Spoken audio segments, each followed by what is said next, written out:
Bapak, ibu-ibu, saudara-saudara kaum muslimin rahimakumullah. Di dalam kehidupan kita sebagai seorang muslim, minimal 5 kali dalam sehari semalam kita mendengar seruan untuk mendirikan solat yang disebut azan. Ada kalimat menarik di dalam kalimat azan itu, yakni seruan hayya 'alal falah, marilah menuju kepada keberuntungan, marilah meraih kemenangan. Seruan ini adalah kecenderungan dari setiap manusia, apapun warna kulitnya. Artinya, setiap orang dalam hidup selalu ingin meraih dan mencari kemenangan. Kemenangan akan melahirkan kepuasan batin, dan kepuasan batin memberikan kebahagiaan.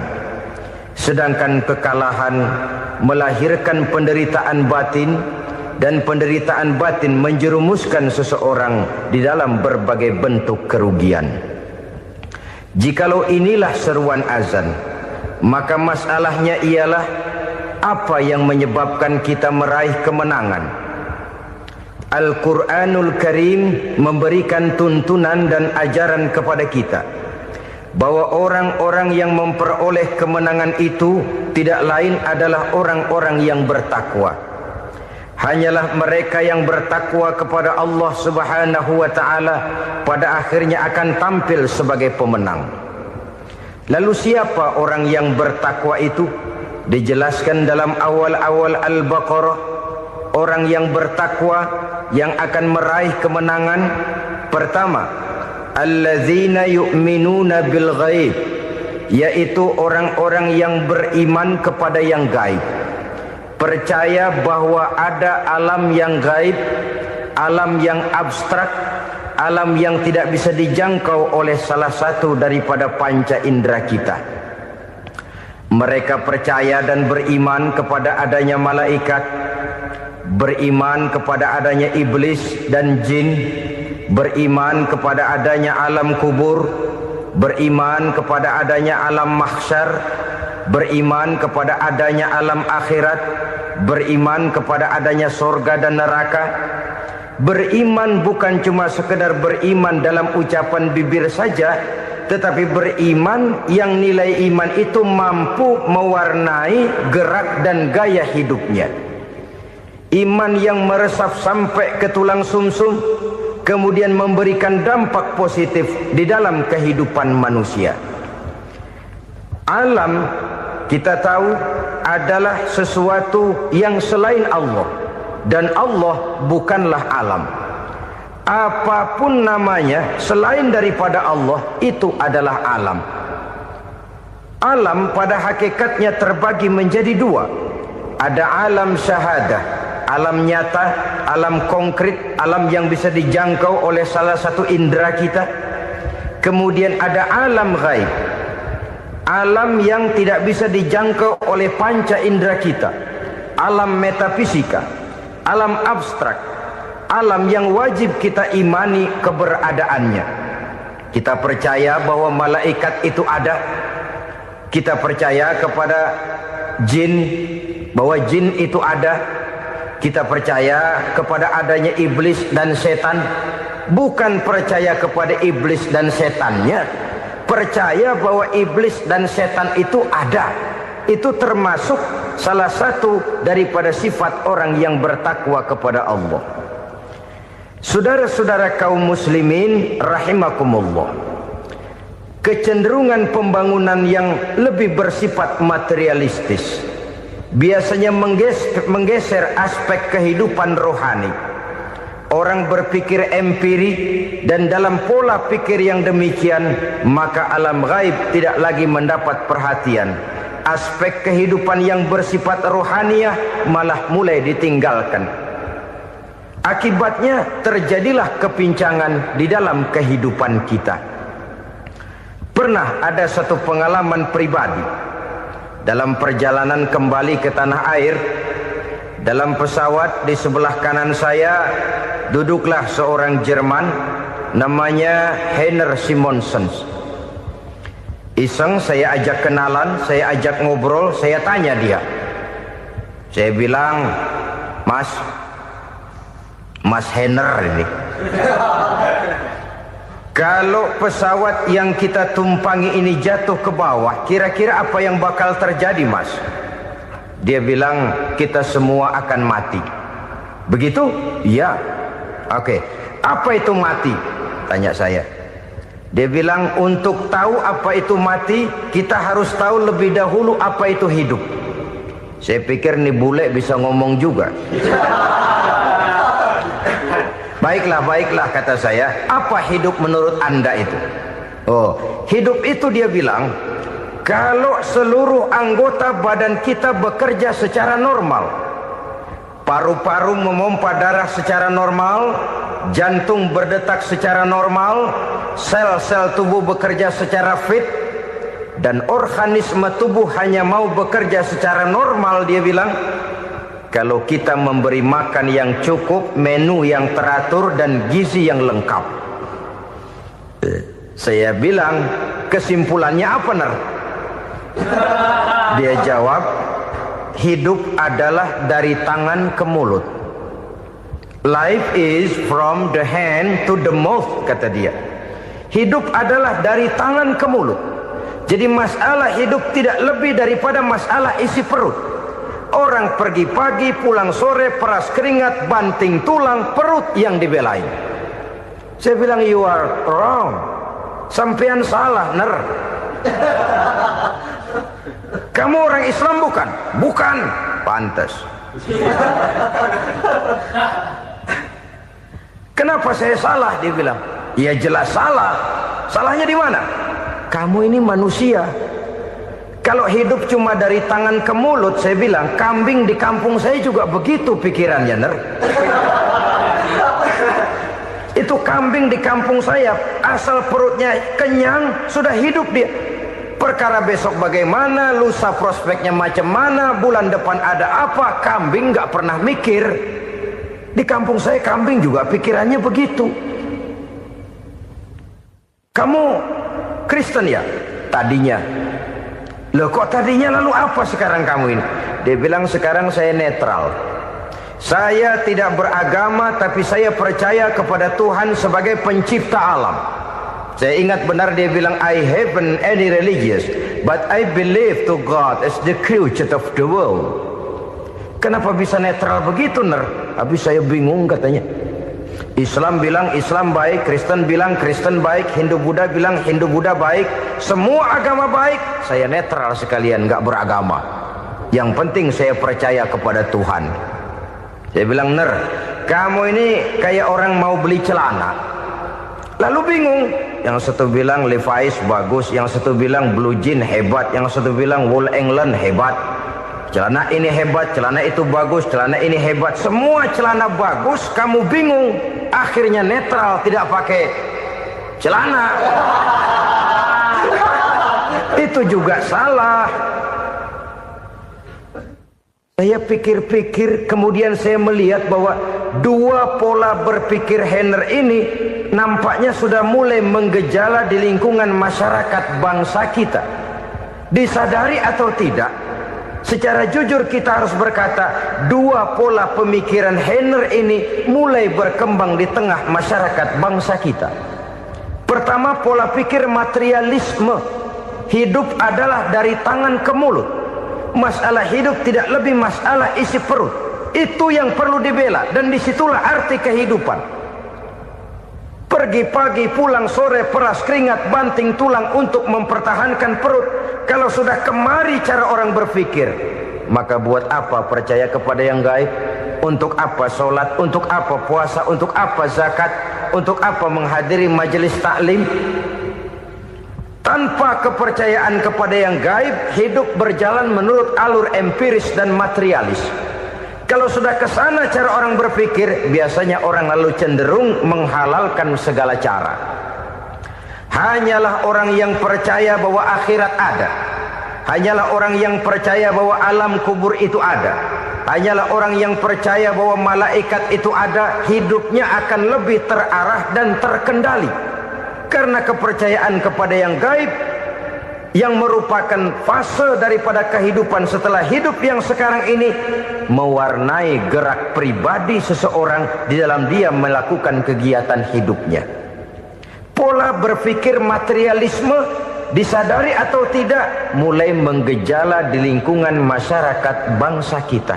Hidup tidak lebih dari urusan tangan ke mulut, mulut ke tangan, tangan ke mulut. Asal perut sudah kenyang, hiduplah sudah. Perkara bagaimana prospek hari yang akan datang, bagaimana akhirat, tidak jadi persoalan. Ini yang oleh Nabi diperingatkan, ad-dunya sijnul mu'min wa jannatul kafir. Dunia adalah penjara bagi orang beriman dan surga bagi orang kafir. Dulu di zaman Belanda hadis ini pernah disalah tafsirkan, disalah artikan, digunakan sebagai senjata untuk mengkebiri dan membuat impoten umat Islam. Sudahlah umat Islam gak usah macam-macam, kata Belanda. Dunia ini kan penjara buat orang Islam, surga buat orang kafir. Di penjara jangan bertingkah.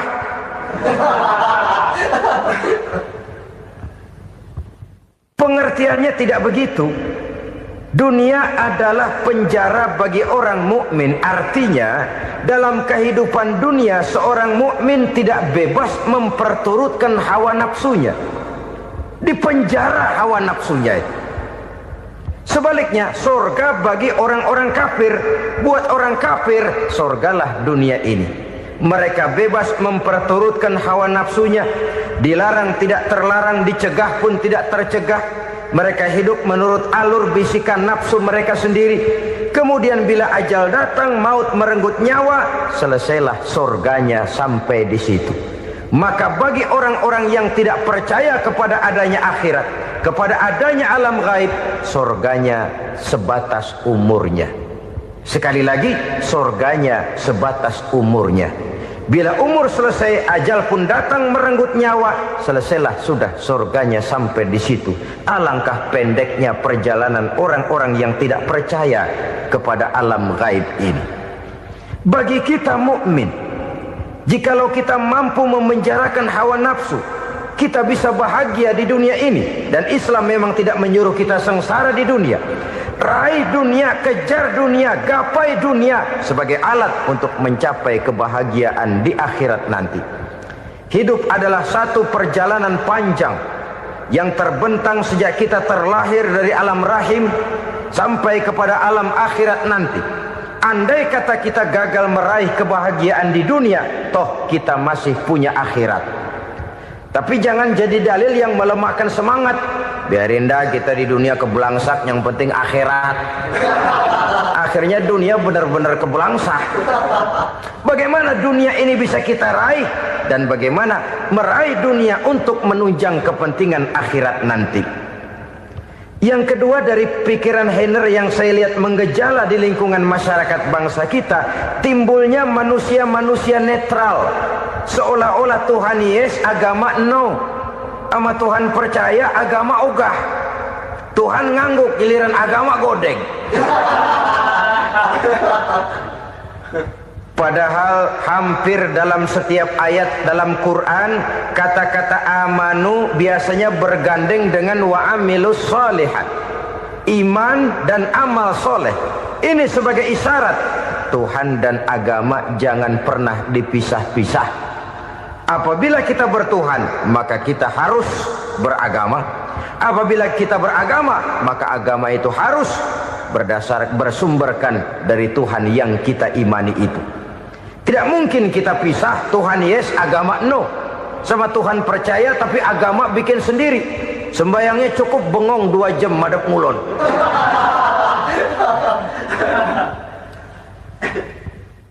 Saudara-saudara kaum muslimin rahimakumullah.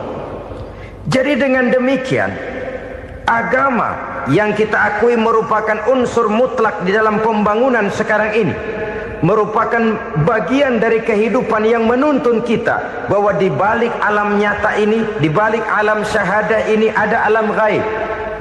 Dan mudabbir, murabbi, yang mengatur, yang menguasai, yang memelihara, baik dia alam nyata, baik dia alam gaib, tidak lain adalah Allah Subhanahu wa ta'ala.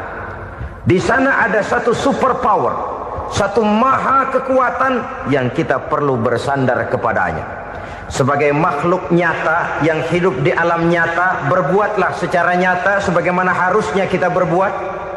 Karena Islam jelas bukan agamanya orang pemalas. Islam jelas bukan agamanya orang yang mengajarkan setelah selesai sholat boleh duduk, nggelenggem ayam-ayam, ndelohom, menghitung bintang di langit sambil menunggu keajaiban. Tidak. Islam adalah agama yang mengajarkan apabila sholat sudah selesai kamu kerjakan, bertebaranlah di permukaan bumi, cari karunia Tuhanmu. Jangan hidup berpangku tangan menunggu keajaiban. Karena hidup bukan undian. Jangan berharap untung besar tanpa mau peras keringat.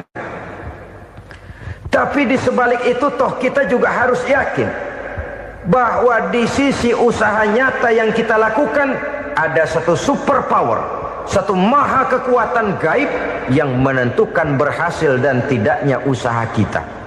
Kepercayaan kepada hal semacam inilah yang mendorong kita untuk mempunyai sandaran vertikal, agar jikalau usaha ini berhasil, kita tidak lupa diri dan lupa daratan.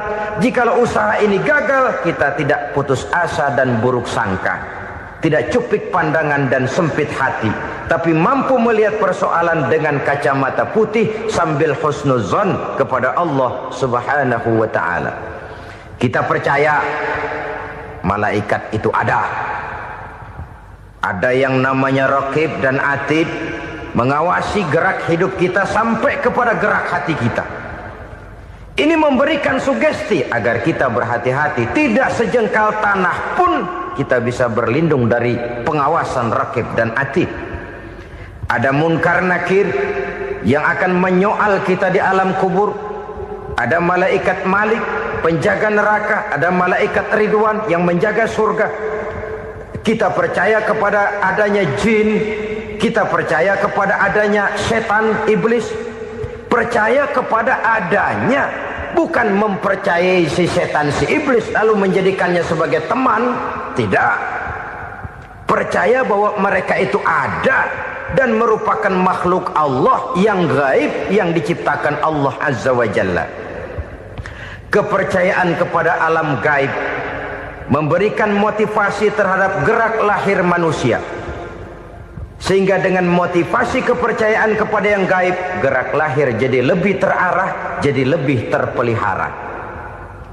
Pernah seseorang bertanya, "Pak, apakah adanya akhirat bisa dibuktikan secara ilmiah?" Saya bilang tidak bisa, tidak bisa.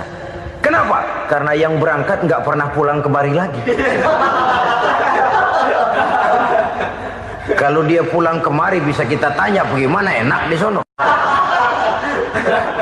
Cuma secara moral saya katakan, lebih beruntung orang yang percaya kepada akhirat daripada yang tidak.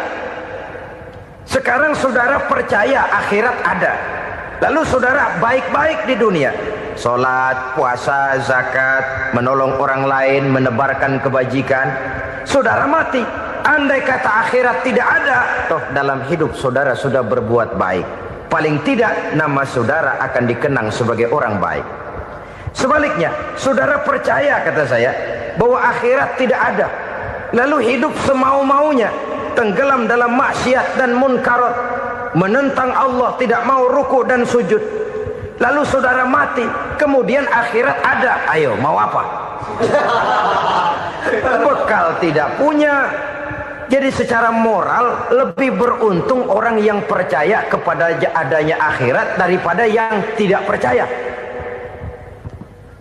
Dan itu alam gaib yang tidak bisa dibuktikan secara eksat. Jangankan untuk membuktikan seperti itu, dalam kehidupan sehari-hari saja yang kita rasakan tidak selalu berbentuk toh. Angin, bagaimana sih bentuknya angin? Kita tidak tahu. Merah, buktinya kalau dikerok merah. Yang merah itu kulit, yang kulit kita bukan anginnya. Sakit, rasa sakit itu ada, tapi bagaimana bentuk sakit kita nggak pernah tahu. Kalau kita makan cabai pedas, bagaimana bentuk pedas itu tidak ada, tapi rasa ada. Bentuk pedas hijau, cabenya bukan pedasnya. Tidak semua yang kita rasakan bisa kita gambarkan dalam bentuk yang konkret. Oleh karena itu, sekali lagi bahwa kepercayaan kepada alam yang gaib mampu memberikan satu sugesti yang menata kehidupan seseorang lebih lurus, lebih terarah, dan lebih terkendali. Maka wajar kalau kepercayaan kepada yang gaib mengantarkan seseorang untuk meraih kemenangan. Kenapa? Dia percaya kepada yang gaib, bahwa akhirat ada, bahwa alam kubur ada, bahwa pertanggungan jawab itu ada. Maka dia lalu tidak hidup saenae udele dewe itu loh. Tidak hidup menurut seleranya sendiri, terarah, teratur. Ini cirinya yang pertama. Orang bertakwa yang akan meraih kemenangan, mereka beriman, mereka percaya kepada yang gaib. Bahkan hal-hal konkret saja selalu berangkat dari yang gaib. Saudara-saudara, para remaja, para pemuda sekarang ini tidak pernah tahu toh siapa yang akan jadi teman hidup saudara. Kita bisa saja ngerancang, mentargetkan, tapi toh akhirnya yang namanya jodoh bukan kekuasaan kita. Rezeki di luar kemampuan kita. Begitu juga ajal. Maut, jodoh, ajal adalah contoh-contoh konkret bahwa pada akhirnya yang gaiblah yang menentukan. Bertahun-tahun ngelancong, emang jodoh seret, nggak jadi.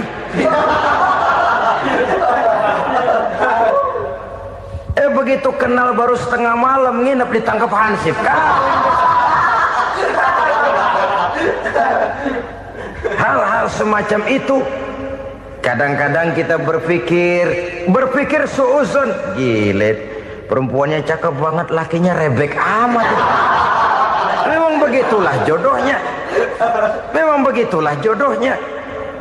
Saudara hadirin ma'asyiral muslimin yang saya hormati, jadi hal-hal yang konkret saja kita yakini sepenuhnya ditentukan oleh satu superpower yang gaib itu tadi. Dari sanalah segala ketentuan itu berangkat dan kesanalah segalanya akan kembali. Maka kepercayaan kepada yang gaib meluruskan gerak hidup seseorang dan itu akan mengantarkan dia kepada meraih kemenangan. Satu. Yang kedua, wa yuqimuna shalah.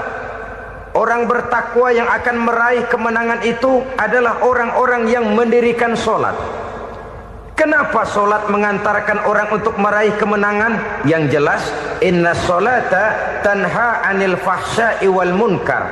Sholat mampu mencegah manusia dari perbuatan keji dan munkar. Banyak filsafat hidup yang terkandung di dalam sholat ini.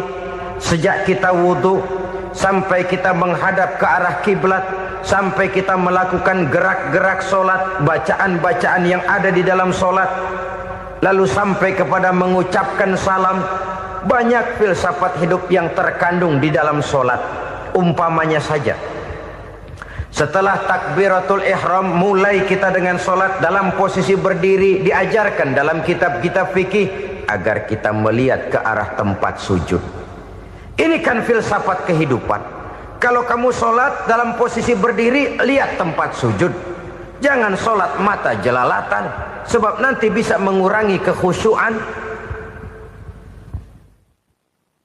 Jadi wajar kalau yang dikatakan bahwa yang paling afdol adalah shaf yang di depan. Kenapa? Secara harfiah pengertiannya akan lebih mengundang kekhusyuan. Kenapa? Kalau kita di shaf paling depan di masjid umpamanya paling banter kita lihat tembok. Tapi kalau kita shaf di tengah atau di belakang, orang-orang di depan kita pun akan kelihatan. Yang bajunya loreng, yang bajunya genggang, yang bajunya macam-macam. Kita lihat, kadang-kadang kita pikirin, ada yang bajunya bolong. Kita sholat tapi dalam hati, nih orang bajunya robek ya nggak tahu apa. Ada saja hal-hal yang mengusik kekhusyuan kita. Oleh sebab itu diajarkan dalam posisi berdiri, lihat, arahkan pandangan matamu kepada tempat sujud. Ini kan filsafat kehidupan. Maksudnya apa? Kalau lagi diri lihat dong tempat sujud. Kalau udah di atas ingat dong sama yang bawah. Kalau sudah tinggi ingat dong dari mana kamu berangkat. Kalau sudah berkuasa bantu dong yang lemah. Kalau sudah kaya santuni dong yang miskin. Kalau sudah alim bimbing dong yang awam. Ini filsafat kehidupan. Dalam posisi berdiri kau lihat tempat sujud. Ini akan melahirkan kepekaan sosial di mana seseorang mau tahu kepada orang lainnya. Bagaimanapun kaya kita, tinggi pangkat dan jabatan kita, jikalau hidup hanya untuk kepentingan perut sendiri saja, rasanya belum membawa manfaat di dalam kehidupan kita. Tapi efek yang tertinggi sesungguhnya, solat mencegah manusia dari perbuatan keji dan munkar. Perbuatan keji dan munkar, walaupun kelihatannya mendatangkan uang, membawa keuntungan, tapi itu keuntungan semu, keuntungan sementara. Dengan menipu orang lain kita bisa dapat untung, tapi tidak membawa berkah. Dan itu adalah kerugian besar dalam kehidupan kita. Maka untuk meraih kemenangan harus dimulai dengan membentuk kepribadian yang tegar, memiliki sandaran vertikal yang langsung kepada Allah Subhanahu wa ta'ala. Dan itu hanya bisa kita tempuh melalui jalur ibadah formal yang sudah ditentukan Allah, yakni solat yang 5 waktu. Untuk memperkuat itu ada solat-solat sunnah, rawatib, nawafil sebagai terminal kontrol cadangan untuk memelihara stabilitas temperatur batin di dalam kita berhubungan dengan zat yang maha gaib, yaitu Allah Subhanahu wa ta'ala. Orang sering bertanya, Pak, itu tetangga saya nggak sholat, duitnya nggak habis-habis, Pak. Nggak sholat tapi mobilnya tambah terus. Nggak sholat tapi usahanya makin maju. Tapi di sisi lain ada orang yang rajin sholat, rezekinya butak bener. Anaknya mana kurus, mana korengan. Saudara hadirin ma'asyiral muslimin rahimakumullah. Harus saya katakan bahwa solat memang bukan untuk cari duit. Solat adalah sandaran vertikal kita kepada Allah. Sedangkan soal rezeki itu berkaitan dengan sifat Allah maha pengasih dan maha penyayang. Allah maha pengasih, siapapun dikasih kalau mau usaha. Allah maha penyayang, tidak semua orang disayang oleh Allah Azza wa Jalla. Dan belum tentu banyak harta itu merupakan nikmat. Mungkin juga istidraj. Artinya istidraj itu dikasih tapi diambulin, kalau bahasa Betawinya itu. Dikasih tapi diambulin, itu bukan merupakan nikmat sesungguhnya, lebih merupakan azab dari Allah Subhanahu wa ta'ala.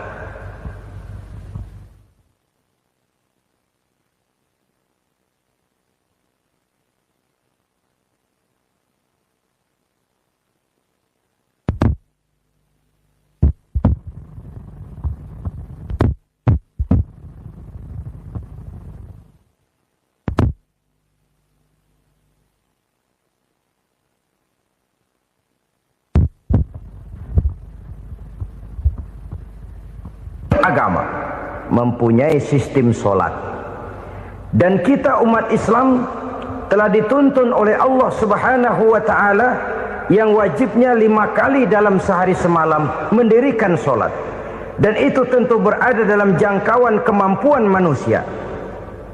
Pada awalnya barangkali kita memang merasa solat itu satu kewajiban, tapi semakin kita hayati makna, manfaat dan filsafat yang terkandung di dalam ajaran solat, semakin sampai kita kepada keyakinan bahwa solat adalah keperluan kita. Sehingga pada waktu tertentu dinilai puncaknya, kita tidak lagi akan berkata saya wajib solat, tapi kita akan berkata saya perlu solat. Kalau kita sudah merasakan itu adalah keperluan kita, nah di sanalah kita baru akan merasakan ruginya kalau hal itu tidak kita laksanakan. Sepanjang kita masih berkata saya wajib sholat, kita akan lebih merasakan dia sebagai beban ketimbang sebagai keperluan. Yang jelas Allah tidak memerlukan ibadah yang kita laksanakan ini. Dengan kata lain, andai kata satu dunia penuh ini orang tidak ada yang sholat satu pun, Allah tidak akan turun dari jabatan Tuhan. Jangan lalu berpikir kalau kita ngambek se-RW kagak sembahyang Tuhan tekor kali ini ya. Tentu tidak. Itu perlunya kita, bukan perlunya Allah. Dan pada induknya kita akan berkata, saya perlu agama. Kalau secara induk kita sudah memerlukan agama, maka konsep-konsep yang ada di dalam ajaran agama itu pun adalah juga merupakan keperluan kita. Baik dia bernama sholat, baik dia bernama puasa, baik dia bernama zakat, baik dia bernama haji, seluruhnya adalah keperluan kita. Dan sesuatu yang kita perlukan apabila tidak kita laksanakan akan melahirkan kerugian di dalam kehidupan. Jangan heran kalau kita membaca riwayat perjalanan hidup para salafus soleh, orang-orang soleh. Ada yang tahajud sampai 100 rakaat, ada yang sholat malam kakinya sampai bengkak. Kita sekalinya bengkak biri-biri. Ada yang sholat membaca surah dalam Al-Quran sampai khotam Quran. Kok mau? Mereka sudah merasakan itu keperluan. Itu saja soalnya. Satu saat pun jikalau kita merasa bahwa itu keperluan saya, kita pun akan melaksanakan seperti itu. Keperluan saya dalam kehidupan. Inilah yang kedua. Yang ketiga, orang bertakwa yang akan meraih kemenangan itu, wa mimma razaqnahum yunfikun. Mereka membelanjakan sebagian daripada rezeki yang diberikan Allah kepada mereka. Mereka infakkan di jalan Allah. Ada satu dialog menarik. Satu hari seorang anak muda bertemu dengan seorang kakek-kakek yang sudah dikenalnya baik. Bertanyalah anak muda ini, "Kek, umur kakek berapa tahun?" 15 tahun, kata si kakek. "Anak kakek berapa orang?" 1. "Harta kakek berapa banyak?" 15 juta. Si anak muda ini bengong. Lalu protes, "Kok kakek bohongin saya?" "Kenapa?" "Saya tahu umur kakek 70 tahun. Kenapa ngaku 15? Saya tahu anak kakek 5. Kenapa bilang 1? Saya tahu kakek miliuner, miliaran uang kakek. Kenapa ngaku cuma 15 juta? Begini, kata si kakek tadi. Benar, umur saya 70 tahun. Tapi dari umur yang 70 tahun itu baru 15 tahun terakhir ini saya merasakan ibadah kepada Allah. Meninggalkan maksiat, jauh dari segala macam munkarat. Maka yang 15 tahun inilah yang benar-benar saya rasakan sebagai umur saya. Benar anak saya 5, tapi yang 4 susah diatur. Cuman 1 rasanya nih yang bakal jadi si buah hati, belahan jantung, pelanjut cerita penerus sejarah. Cuma 1 ini yang saya harapkan, yang akan jadi anak soleh, yang akan membuat saya menerima pensiunan pahala. Kalau yang 4 apek dah, nggak ada harapan. Yang 1 nyekek botol melulu. Oh begitu, iya. Lalu kenapa kakek bilang harta kakek cuma 15 juta padahal saya tahu kakek uangnya miliaran, depositonya banyak? Ya karena 15 juta itulah yang saya ingat yang pernah saya belanjakan di jalan Allah. Saya merasa itulah harta saya yang sebenarnya. Yang miliaran yang saya simpan di bank kelak, kalau satu saat saya mati akan jadi rebutan di antara anak-anak saya. Iya kalau anak saya soleh kayak yang 1 ini. Kalau yang 4 tadi udah tulen dia bakal berantem dah berebut tuh. Jadi 15 juta yang saya belanjakan di jalan Allah inilah yang saya merasakan benar-benar harta saya yang sesungguhnya. Dialog ini patut menjadi bahan renungan kita bersama. Diberikan kita umur 40, 50, 60, 70, 80. Berapa tahun dari umur yang diberikan itu yang jalan mulus, yang kita gunakan untuk melaksanakan ibadah? Banyak harta kita simpan di bank, di lemari, di dompet, di tas. Tapi berapa yang sudah kita depositokan di jalan Allah yang akan menemani kita di hari kita kembali nanti? Maka orang bertakwa yang akan meraih kemenangan, wa mimma razaqnahum yunfikun, mereka membelanjakan sebagian dari rezeki yang diberikan Allah di jalan Allah Subhanahu wa ta'ala. Ma'asyiral muslimin rahimakumullah. Zahirnya memang kita memberikan kepada orang lain, tapi hakikatnya kita menyimpan untuk diri kita sendiri. Kita memberikan kepada yatim piatu 25.000. Zahirnya kita memberikan si yatim, hakikatnya kan kita cuma nyimpan. Saya berikan, titip kepadamu, ini untuk saya di akhirat. Kau boleh belikan baju, kau boleh belikan untukmu makan, kau boleh bayarkan sekolahmu. Ini untuk saya. Hakikatnya kita nyumbang masjid 1 juta, zahirnya kita berikan kepada panitia masjid, tapi hakikatnya kan cuma titip 1 juta ya, untuk saya di alam kubur nanti. Silahkan kau boleh belikan semen, ini uang, belikan besi, belikan pasir. Saya cuma sekedar titip untuk kepentingan saya. Hakikatnya kita cuma sekedar menitip. Sebagaimanapun pada hakikatnya, apapun yang kita miliki dalam kehidupan kan cuma sekedar hak guna pakai, bukan hak milik mutlak. Harta kita, rumah kita, kendaraan kita, kebun kita, pabrik kita, hak guna pakai saja. Hak milik mutlak cuma untuk Allah Subhanahu wa ta'ala. Saudara-saudara kaum muslimin rahimakumullah. Ini yang ketiga. Kemudian yang keempat, orang-orang bertakwa yang akan meraih kemenangan, allazina yu'minuna bima unzila ilaika. Mereka yang beriman, mereka yang percaya kepada apa yang telah diturunkan kepadamu Muhammad, ay Al-Quran, yakni Al-Quranul Karim. Setelah percaya kepada yang gaib, mendirikan solat, kemudian menginfakkan sebagian dari rezeki yang diberikan Allah, mereka juga lalu percaya kepada yang diturunkan terhadap Nabi, yaitu tidak lain Al-Quranul Karim. Sekali lagi di sini, percaya bukan hanya sekedar percaya saja, tetapi percaya lalu menjadikan Al-Quran itu sebagai pedoman hidup. Sebab memang Al-Quran itu adalah GBHM, garis-garis besar haluan muslim. Apa yang harus kita lakukan, apa yang harus tidak kita lakukan, bagaimana mestinya kita bertingkah laku dan berbuat, seluruhnya tercantum di dalam Al-Quranul Karim. Itu sebabnya ketika satu hari Aisyah ditanya bagaimana akhlak Rasul, beliau menjawab, kana Rasulullah sallallahu alaihi wasallam khuluquhul Quran. Akhlak daripada Rasulullah tidak lain adalah Al-Quran. Jawaban simpel ini memberikan gambaran bahwa keseluruhan daripada konsepsi Quran sudah diterjemahkan dalam kehidupan Rasulullah sallallahu alaihi wasallam.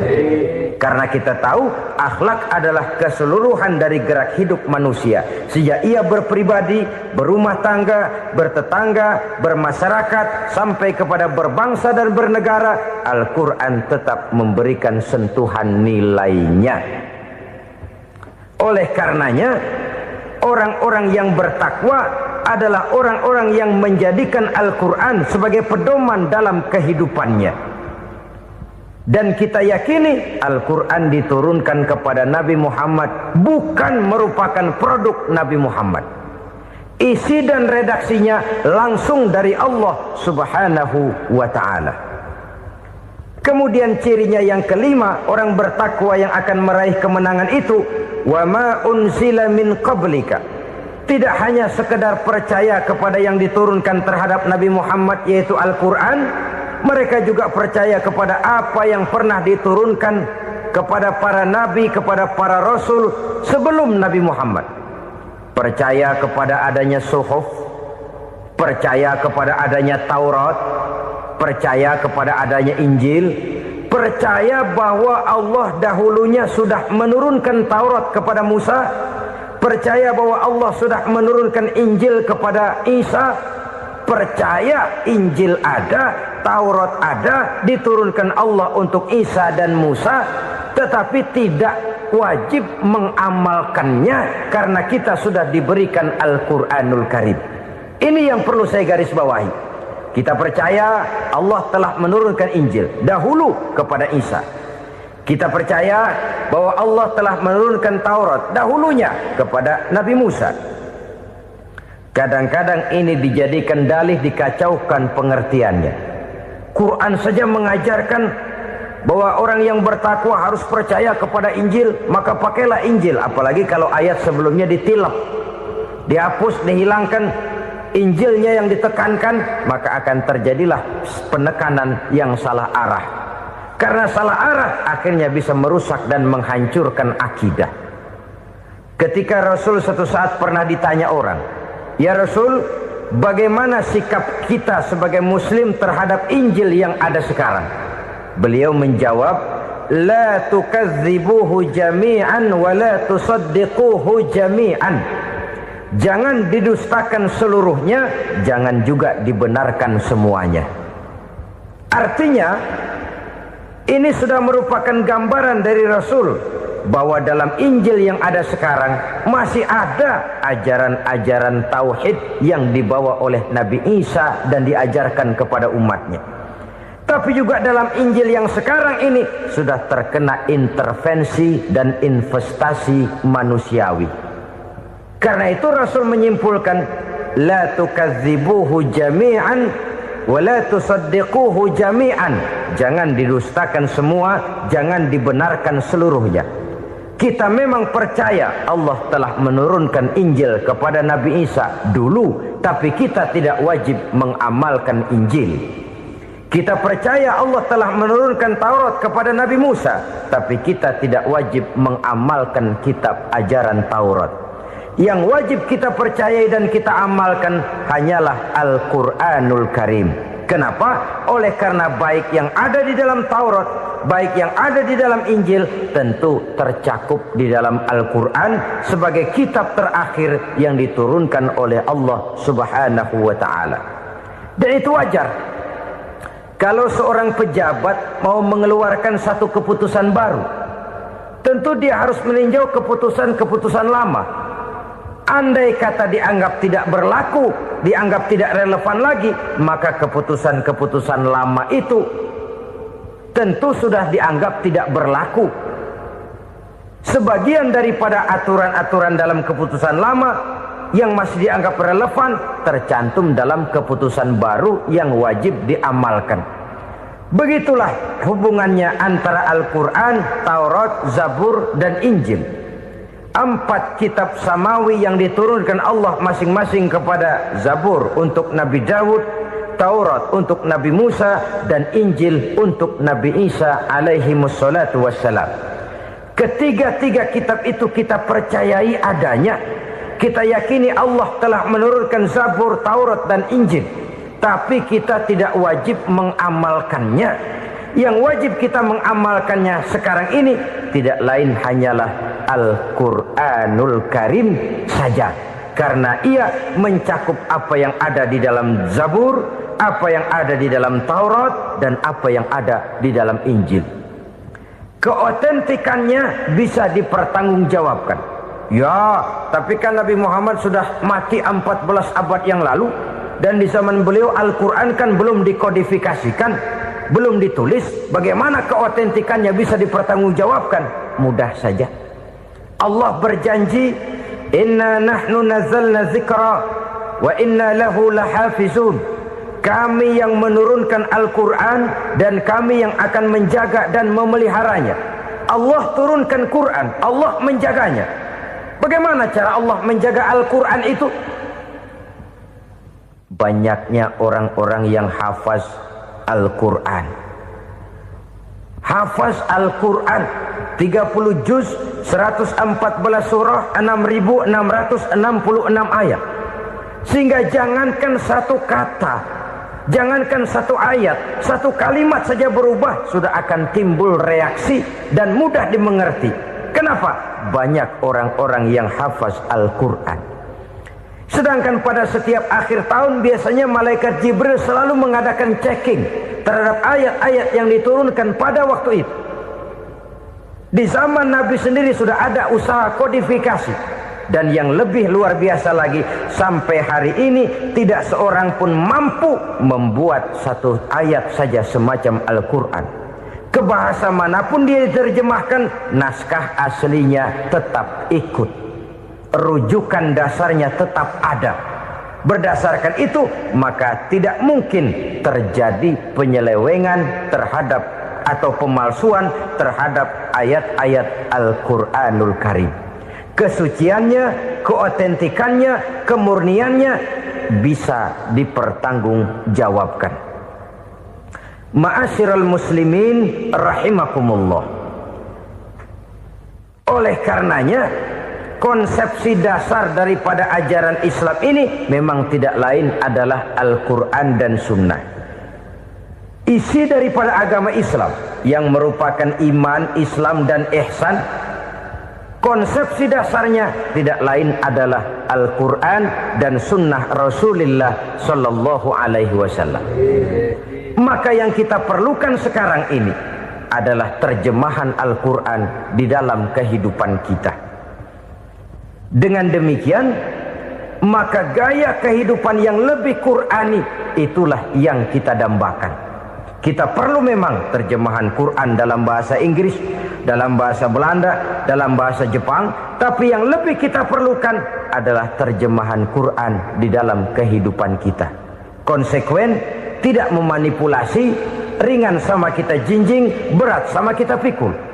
Jangan kalau lempengan ayat Quran tuh kira-kira enak diamalin, keras teriakan kita. Giliran kira-kira ayat Quran itu mukul kepala kita sendiri, diam kita. Itu ciri yang pernah disindir Allah dalam awal-awal Baqarah juga. Ciri beragamanya orang yang munafik. Kullama adha'a lahum masyawfih, kata Allah. Wa iza azlama alaihim qamu. Apabila terang mereka jalan, apabila gelap mereka berhenti. Artinya, kalau kira-kira di Islam nguntungin, rame-rame pada teriak Islam. Tapi ketika diminta untuk berjuang, ketika dituntut untuk berkorban, rame-rame mengundurkan diri. Nasib agama tidak ubahnya seperti daun pisang yang dikait orang di tepi jalan lantaran tak berpayung di ketika hari hujan. Manakala hujan usailah sudah, daun itu pun dicampakkan di tepi jalan, diinjak pula orang nan lalu. Artinya, orang menjadikan agama cuma sebagai lipstick, decoration only, tidak konsekuen. Hanya pada saat-saat kelihatannya Islam membawa keuntungan, rame-rame orang teriak-teriak tentang Islam. Tapi jikalau diminta berjuang, jikalau dituntut untuk berkorban, biasanya rame-rame juga mengundurkan diri. Jangan heran kalau mayoritas hitungan kita, tapi minoritas peranan kita. Kuantitas kita dalam jumlah, tapi dalam kualitas kita lebih sering jadi penonton daripada jadi pemain. Padahal itu sangat tidak boleh terjadi. Umat Islam di Indonesia harus bangkit. Umat Islam di Indonesia harus sadar akan keberadaannya. Tidak boleh hanya jadi penonton berpangku tangan. Karena memang agama kita juga mengajarkan untuk konsekuen di dalam menjabarkan ajaran-ajaran daripada agama kita. Kita sering jatuh menjadi umat yang lemah oleh karena kita ini tidak pandai menggalang kebersamaan yang diakibatkan tidak konsekuennya kita. Diistilahkan bahwa umat Islam di dalam menggalang kebersamaannya itu harus seperti orang main sepak bola. Saudara-saudara kan tahu orang main sepak bola itu. Orang main sepak bola, kalau pertandingan belum dimulai sih silakan saja kumpul di luar lapangan, atur strategi yang baik. Tapi kalau pertandingan sudah dimulai, turun ke lapangan hijau, jangan kumpul terus. Ada sepak bola gotong royong, mundur-mundur rame-rame, depan ke depan kumpul melulu mainnya. Kalah. Orang main sepak bola itu ya harus ada penyerang tengah, harus ada penjaga gawang, harus ada strikernya, harus ada kiri luarnya, kanan dalamnya yang jadi backnya. Posisi boleh bermacam-macam, tapi yang penting saling ngoper untuk menggolkan gawang lawan. Begitulah umat Islam ini. Boleh ada yang jadi pejabat, boleh ada yang jadi pengusaha, boleh ada yang jadi petani, silakan ada yang jadi seniman, ada yang jadi penyair, ada yang jadi artis sekalipun. Tapi kalau sudah berhasil menguasai bola, jangan lupa operannya. Operan itu yang langka. Kita ini muslim kadang-kadang kalau sudah memegang menguasai bola, kalau belum mau mampus, belum mau ngoper. Nanti kalau sudah nggak punya bola, baru mau ngoper. Kalau sudah dengar-dengar mau dekat pensiun, baru mau jihad, baru mau berjuang, baru mau ngurus pesantren. Tanda tangan sudah tidak laku, memo sudah tidak dihargai, baru mau berjuang. Kemarin kemana mas? Kita tidak pandai memanfaatkan posisi. Dengan kata lain, kalau kembali kepada persoalan kita, konsekuensi kita terhadap agama yang kita anut ini belum ideal. Kita masih lebih sering berislam ini pada saat-saat yang menurut perhitungan kita membawa keuntungan. Tapi kalau diminta berjuang, dituntut berkorban, yang itu pun hakikatnya adalah untuk kepentingan kita juga. Allah tidak pernah menuntut kita untuk jihad bagi kepentingan Allah, itu tidak. Berjuang menegakkan agama Allah, apakah untuk kepentingan Allah? Tidak. Untuk kepentingan kita. Sebab nilai-nilai jihad itu pada akhirnya akan membawa kita kepada satu kebahagiaan. Setidaknya kalau tidak di dunia, tentu di akhirat sebagai syahid. Oleh karena itu, pada bagian akhir ini saya ingin mengajak, marilah kita konsekuen. Sekali kita berkitabkan Al-Quranul Karim, mari dia kita jadikan pedoman. Jangan cuma kita jadikan sebagai penghias dinding, pelengkap rumah, bahwa di rumah kita ada Al-Quran, tapi yang baca kecoa. Habis pada bolong tuh Quran. Yang penting kan punya Quran. Ditaruh di pintu rumah. Biar apa? Biar kuntilanak kagak masuk katanya. Ya apa itu nasib Quran, cuma kerjanya jaga pintu, ngusir kuntilanak, ngusir memedi. Bagaimana kita hidup menurut tuntunan Al-Quran? Kadang-kadang tidak pernah menjadi masalah bagi kita. Maka bagaimanakah Al-Quran akan mungkin membawa keberkahan dalam hidup kalau ajarannya kita injak-injak dalam keseharian kita? Mewujudkan gaya hidup yang lebih Qurani, itulah yang akan kita rintis di dalam kehidupan kita. Bertahap, step by step, menurut kemampuan yang ada pada kita. Jika jalan ini tidak bisa kita selesaikan, percayalah akan ada generasi penerus yang akan melanjutkan usaha dan cita-cita mulia itu. Jadi percaya kepada Taurat, percaya kepada Injil, sekadar percaya Allah dahulunya sudah menurunkan itu, tapi kita tidak wajib mengamalkannya. Kenapa? Generasi Injil masa berlakunya sudah kedaluarsa. Taurat masa berlakunya sudah kedaluarsa. Injil pernah berlaku untuk orang Nasrani di zaman Nabi Isa. Taurat pernah berlaku untuk orang Yahudi di zaman Nabi Musa. Setelah generasinya berlalu, datang Rasul penutup yang membawa Al-Quranul Karim. Maka Al-Quran itulah yang berlaku menjadi pedoman sampai hari akhir nanti. Jangan jauh dari Al-Quran, karena apabila ini kita lakukan, maka kita akan kembali kepada satu gaya hidup yang jauh dari tuntunan agama, dan itu artinya kita akan semakin jauh untuk meraih kemenangan. Saudara-saudara kaum muslimin rahimakumullah. Yang keenam, yang terakhir, orang-orang bertakwa yang akan meraih kemenangan itu wabil akhirati hum yuqinun. Mereka percaya, mereka yakin seyakin-yakinnya akan adanya hari akhir, di mana seseorang akan mempertanggungjawabkan seluruh perbuatannya di dalam hidup ini. Dan tidak ada satu perbuatan yang bagaimana kecilnya sekalipun yang tersembunyi dalam pandangan manusia yang tidak akan dibukakan persoalannya di mahkamah Qadi Rabbul Jalil di akhirat nanti. Itulah sebabnya maka percaya kepada akhirat disebut secara khusus. Padahal di awal tadi sudah dijelaskan yu'minuna bil ghaib, percaya kepada alam gaib, dan alam gaib ini termasuk akhirat. Kenapa pada bagian akhir disebut lagi akhirat? Karena ternyata bahwa kepercayaan kepada adanya akhirat merupakan induk dari kepercayaan terhadap adanya malaikat, setan, jin dan lain sebagainya, dan akan lebih memberikan sugesti dalam kehidupan manusia untuk meluruskan gerak hidupnya. Jikalau satu saat tergerak hati akan berbuat kejahatan, ingin mencuri, sadarlah, awas ada akhirat. Sebab kalau kita cuma teriak awas ada polisi, itu cuma tertunda sementara, begitu polisi meleng embat. Kalau kita ingin berbuat jahat cuma berteriak awas ada hansip, cuma sementara kehansip itu ada. Tapi kalau ceritanya awas ada akhirat, mau menyeleweng awas ada akhirat, mau berjudi awas ada akhirat, mau mencuri awas ada akhirat. Keyakinan yang akan meluruskan gerak hidup manusia sehingga gerak itu jadi lebih terarah dan terkontrol, tidak merugikan baik diri sendiri, lebih-lebih orang lain.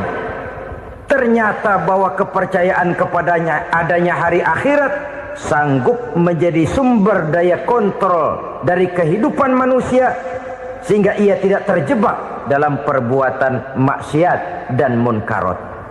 Saudara-saudara kaum muslimin, inilah saja yang kita bicarakan pada pertemuan kali ini.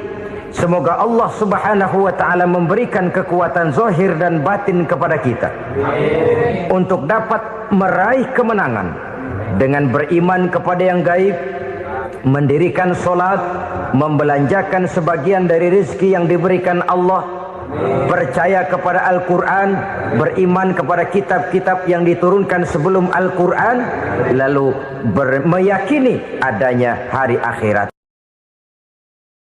7 macam perkara yang merusak akidah dan keimanan, merusak amal perbuatan yang sudah kita kerjakan, merusak sendi-sendi kehidupan sosial, pendek kata merusak segala hal di dalam kehidupan kita. Jauhilah olehmu 7 macam perkara yang merusak. Yang pertama, asyirku billah, menyekutukan Allah subhanahu wa ta'ala. Agama dimulai dari keyakinan, maka kehancuran agama selalu dimulai dari kehancuran keyakinan, iman atau akidah yang dimiliki oleh seseorang. Dan untuk menghancurkan nilai-nilai iman yang kita miliki ini, orang rasanya tidak akan menghantam kita dengan peluru kendali. Orang tidak akan mengirimkan nuklir ke sini. Orang tidak juga akan mengirimkan satuan militernya ke sini. Untuk menghancurkan nilai-nilai iman, dibanjiri kita dengan paham-paham yang merusak dan mendangkalkan akidah. Baik ia bernama materialisme, baik ia bernama sekularisme, baik ia bernama banjirnya maksiat dan munkarat, baik ia bernama banjirnya peradaban dan kebudayaan yang menghancurkan moral daripada anak-anak kita, sedikit demi sedikit melenturkan dan melunturkan nilai-nilai keimanan kita, untuk kemudian pada waktunya nilai iman itu akan bertukar dan berganti menjadi nilai syirik kepada Allah subhanahu wa ta'ala. Atau pada sisi lain, menjadikan yang selain Allah sebagai tujuan akhir daripada kehidupan kita. Sedangkan kita sama-sama maklum bahwa di dalam pandangan agama Islam, dosa yang tidak berampun, dosa yang terbesar, termasuk dalam kategori bapak moyangnya dosa, tidak lain adalah syirik, yakni menyekutukan Allah subhanahu wa ta'ala. Pola penghancuran iman ini memang berstrategi. Ditawarkan kita kepada paham materialisme, paham kebendaan, di mana otak menempati urutan sebagai ranking pertama, Tuhan jatuh pada urutan kedua. Lalu menyusul kepada paham sekularisme, Allah dipisahkan dari seluruh kegiatan hidup ini, untuk pada gilirannya menjadikan yang selain Allah sebagai tujuan akhir daripada seluruh kegiatan hidup kita. Oleh karenanya, kewajiban menjaga nilai-nilai iman ini merupakan kewajiban yang mulia tetapi berat, tidak hanya untuk kita, tetapi juga bagaimana mewariskannya kepada anak-anak kita, generasi yang akan datang. Orang-orang tua bijaksana yang diceritakan di dalam Al-Quran, kalau sudah berpikir tentang anak-anaknya, pertanyaan yang paling mereka risaukan ialah, ma ta'buduna min ba'di. Anakku, kalau pada satu saat aku, ayahmu sudah tidak ada lagi di dunia ini, meninggalkan kamu semua, ma ta'buduna min ba'di, apa yang akan kamu sembah nak? Jikalau sekarang ayahmu masih mau ke masjid, masih mau melakukan rukuk dan sujud, masih beribadah menyembah Allah Subhanahu wa ta'ala, kalau orang tuamu sudah tidak ada, ma ta'buduna min ba'di, masihkah engkau mau datang ke masjid? Masihkah engkau mau rukuk dan sujud? Masihkah engkau mau menyembah Allah Subhanahu wa ta'ala? Pertanyaan ini yang dipikirkan oleh Nabi Yakub kepada putra-putranya. Pertanyaan ini yang diteruskan oleh Nabi Ibrahim kepada anak-anaknya. Pertanyaan ini yang diwariskan oleh generasi ulama'us salafus saleh kepada para generasi berikutnya.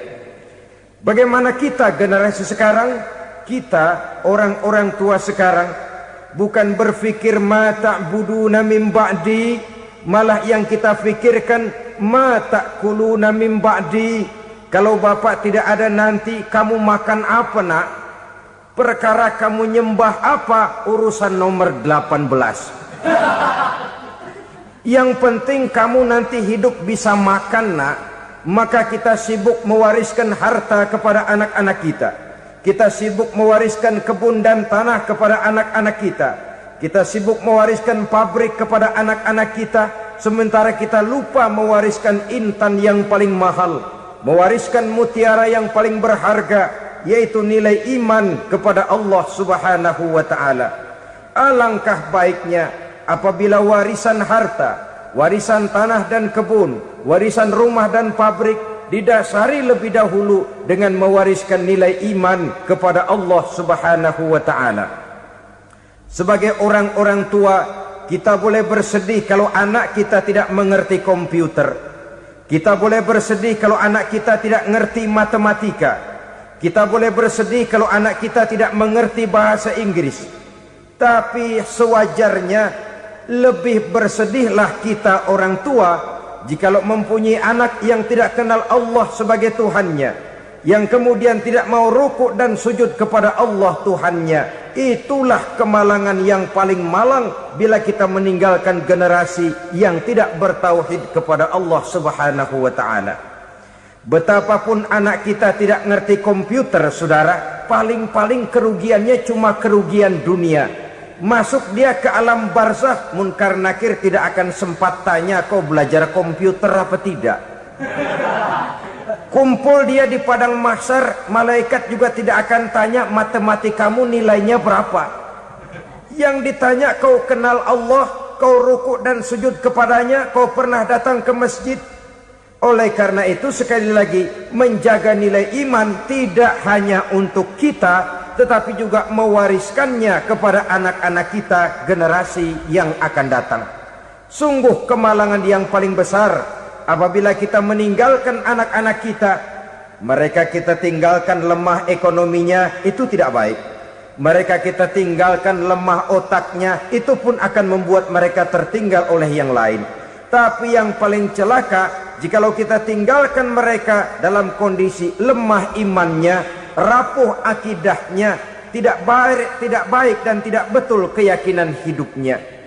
Oleh karena itu Nabi berpesan, jauhilah 7 perkara yang merusak. Yang pertama, syirik kepada Allah Subhanahu wa ta'ala, menyekutukan Allah baik dalam ucapan, dalam keyakinan ataupun dalam perbuatan. Ini perkara pertama yang termasuk 7 perusak besar di dalam kehidupan. Kalau sudah jatuh kita ke lembah syirik, bagaimanapun banyak kebaikan yang kita kerjakan, berjiwa sosial, bertangan pemurah, gemar menolong orang lain, kalau memang dasarnya syirik, maka seluruh kebaikan kita akan hancur, tidak akan ada nilainya dalam pandangan Allah Subhanahu wa ta'ala. Dalam pandangan manusia mungkin kita dicatat sebagai orang sosial,